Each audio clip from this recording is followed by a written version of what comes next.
ಎಲ್ರಿಗೂ ನಮಸ್ಕಾರ.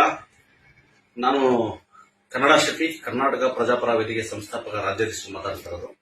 ಇವತ್ತು ನಿಮ್ಮ ಮುಂದೆ ಬಂದಿರೋ ಉದ್ದೇಶ ಏನಪ್ಪಾ ಅಂದ್ರೆ, ನಿಮ್ಗೆಲ್ಲ ಗೊತ್ತಿರೋ ಹಾಗೆ ನಿನ್ನೆ ಕರ್ನಾಟಕ ಚಲನಚಿತ್ರ ವಾಣಿಜ್ಯ ಮಂಡಳಿಯಲ್ಲಿ ಒಂದು ವೇದಿಕೆ ಮೇಲೆ ನಟ ದರ್ಶನ್ ಅವರು ಪದ ಬಳಕೆ ಎಲ್ಲೋ ಒಂದ್ ಕಡೆ ಅದು ಮುಜುಗರ ತಂದಂತ ವಿಚಾರ. ಹಾಗಾಗ್ಬಿಟ್ಟು ನಾವು ದೂರನ್ನ ದಾಖಲಿಸಿದ್ವು.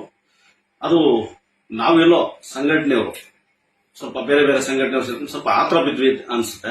ಏನಕ್ಕೆ ಅಂದ್ರೆ, ಎಲ್ಲೋ ಒಂದ್ ಕಡೆ ಒಬ್ಬ ಬೆಳೆದಿರ್ತಕ್ಕಂತ ಒಬ್ಬ ಹಿರಿಯ ನಟ ಅಂತ ಹೇಳ್ಬೋದು, ಅವ್ರಿಗೆಲ್ಲ ಮನಸ್ಸಿಗೆ ನೋವಾಗಿದ್ರೆ ನಾನು ಏನು ನಮ್ಮ ಸಂಘಟನೆಗಳ ಪರವಾಗಿ ಕನ್ನಡ ಮನಸ್ಸುಗಳಿಗೆ ಕ್ಷಮೆ ಯಾಚಿಸ್ತಾ ನಾನು ಆ ದೂರನ್ನ ಏನು ಕರ್ನಾಟಕ ಚಲನಚಿತ್ರ ವಾಣಿಜ್ಯ ಮಂಡಳಿ ಏನು ದೂರನ್ನ ದಾಖಲಿಸಿದ್ವು ಅದನ್ನು ಹಿಂಪಡೆಯುವಂತ ಕೆಲಸ ಮಾಡ್ತೀನಿ.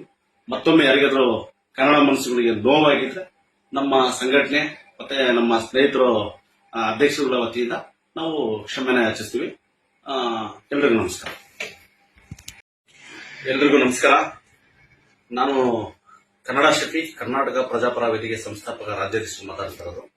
ಇವತ್ತು ಮುಂದೆ ಬಂದಿರೋ ಉದ್ದೇಶ ಏನಪ್ಪಾ ಅಂದ್ರೆ, ನಿಮ್ಗೆಲ್ಲ ಗೊತ್ತಿರೋ ಹಾಗೆ ನಿನ್ನೆ ಕರ್ನಾಟಕ ಚಲನಚಿತ್ರ ವಾಣಿಜ್ಯ ಮಂಡಳಿಯಲ್ಲಿ ಒಂದು ವೇದಿಕೆ ಮೇಲೆ ನಟ ದರ್ಶನ್ ಅವರು ಪದ ಬಳಕೆ ಎಲ್ಲೋ ಒಂದ್ ಕಡೆ ಅದು ಮುಜುಗರ ತಂದಂತ ವಿಚಾರ. ಹಾಗಾಗ್ಬಿಟ್ಟು ನಾವು ದೂರನ್ನ ದಾಖಲಿಸಿದ್ವು.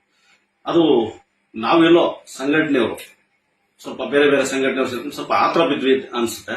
ಏನಕ್ಕೆ ಅಂದ್ರೆ, ಎಲ್ಲೋ ಒಂದ್ ಕಡೆ ಒಬ್ಬ ಬೆಳೆದಿರ್ತಕ್ಕಂತ ಒಬ್ಬ ಹಿರಿಯ ನಟ ಅಂತ ಹೇಳ್ಬೋದು, ಅವ್ರಿಗೆಲ್ಲ ಮನಸ್ಸಿಗೆ ನೋವಾಗಿದ್ರೆ ನಾನು ಏನು ನಮ್ಮ ಸಂಘಟನೆಗಳ ಪರವಾಗಿ ಕನ್ನಡ ಮನಸ್ಸುಗಳಿಗೆ ಕ್ಷಮೆ ಯಾಚಿಸ್ತಾ ನಾನು ಆ ದೂರನ್ನ ಏನು ಕರ್ನಾಟಕ ಚಲನಚಿತ್ರ ವಾಣಿಜ್ಯ ಮಂಡಳಿ ಏನು ದೂರನ್ನ ದಾಖಲಿಸಿದ್ವು ಅದನ್ನು ಹಿಂಪಡೆಯುವಂತ ಕೆಲಸ ಮಾಡ್ತೀನಿ.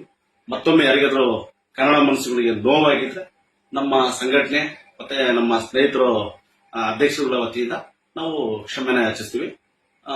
ಎಲ್ರಿಗೂ ನಮಸ್ಕಾರ. SS ಟಿವಿ ಸಿನಿಮಾ ಜಗತ್ತಿನ ಕ್ಷಣ ಕ್ಷಣದ ಸುದ್ದಿಯೊಂದಿಗೆ.